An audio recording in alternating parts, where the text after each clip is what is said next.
What's up guys? I'm AP. I hope you are doing well.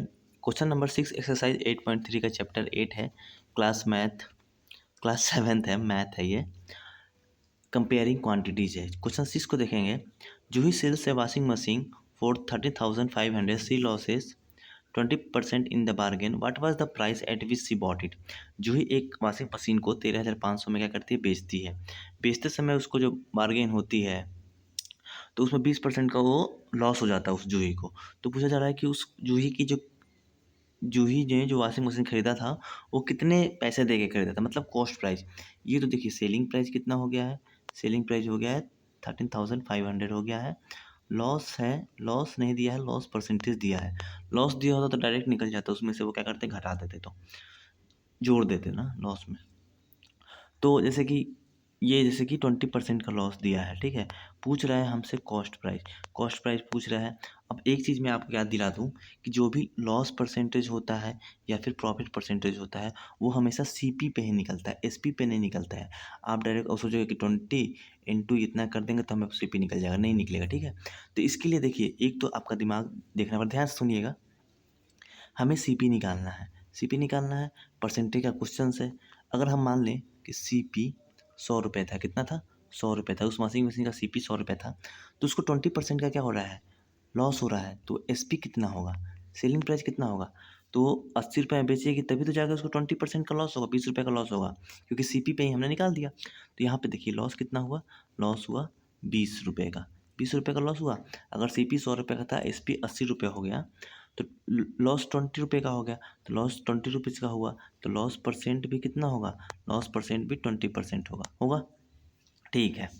अब तो ये यहाँ निकालने हमने माना है, बस यहाँ पे माना है कि सीपी 100 रुपीज़ है, एसपी 80 रुपीज़ है, लॉस परसेंट 20% हो गया। अब देखिए, समझिएगा ध्यान से। यहाँ देखिए एसपी कितना है, 13,500 है। इस पे हमें सीपी निकालना है, इस पे हमें सीपी निकालना है। इस एसपी पे हमने सीपी 100 रुपीज़ रखा था, तो एसपी 80 रुपये हुआ था कि नहीं, क्योंकि ये 20% लॉस पे बेचा गया है। ये है सीपी, ये है एसपी, है सही है।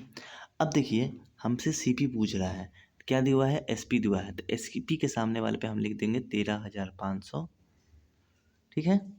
और यहाँ लिख देते हैं एक्स, एक्स की वैल्यू हमें निकालनी है। अब देखिए यहाँ पे हमें क्रॉस मल्टीप्लिकेशन करना है। क्या करना है, क्रॉस मल्टीप्लिकेशन, इसको इससे मल्टीप्लाई करेंगे, इसको इससे मल्टीप्लाई करेंगे, तो हो जाएगा कितना, 100 × 13,500 इजकल टू 80x। हुआ कि नहीं हुआ, सर हुआ, वेरी गुड हुआ। तो अब देखिए x यहाँ मल्टीप्लाई में है, 80x है, 80 यहाँ मल्टीप्लाई में है, 80 कांस्टेंट है, यहाँ आएगा तो ये भी कांस्टेंट आएगा, तो नीचे आएगा डिवाइड में आ जाएगा। तो x इजकल टू 100 × 3,500/80। एक जीरो से एक जीरो खत्म, ये 4 हो गया, ये 5 हो गया। 4 से देखिए तो ये कट रहा है, x 13,500 काट के देखते हैं, डिवाइड देते हैं अच्छे से, कितने से, 4 से डिवाइड देना है हमें, कितना 135 नहीं चलता क्या, यहाँ इधर साइड नहीं चल रहा है, चलिए 4 से डिवाइड देते हैं, 135, डबल जीरो है, डबल जीरो को एक बार हटा देते हैं, बाद में हम डबल जीरो लगा देंगे, 135 से ही देते हैं। देखिए 4 3 जा 12, ये 15, डबल जीरो लगा देते हैं, नहीं कट रहा है। तो कितना हुआ ये, 150 हुआ। तो 150, 4 3 12, 120, ये हो गया,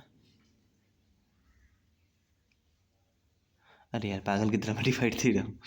देखिए 12 हो गया ना, तो ये हो गया कितना, 15, 15 होगा, 4 3 12, ये 10 हुआ, 4 दूनी का 8, ये 5, 3325 हुआ, कितना हुआ, 3,325 हुआ।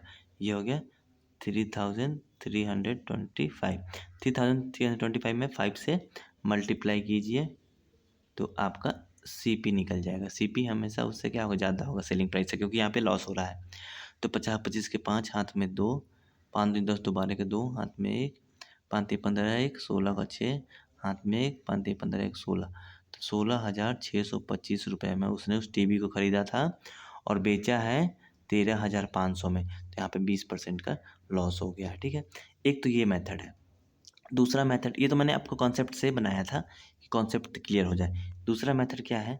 दूसरा मेथड है आपका, आपको सेलिंग प्राइस पता है, कितना पता है? 13,500 पता है।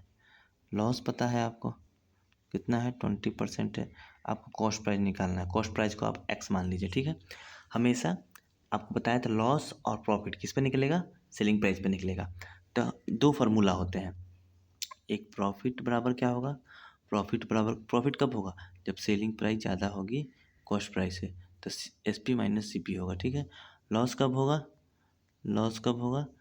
C P minus S P होगा, ठीक है, जब कॉस्ट प्राइस ज़्यादा हो जाएगा सेलिंग प्राइस से, ठीक है। यहाँ पे क्या हुआ? लॉस हुआ है। लॉस हुआ है तो कौन सा फार्मूला लगेगा?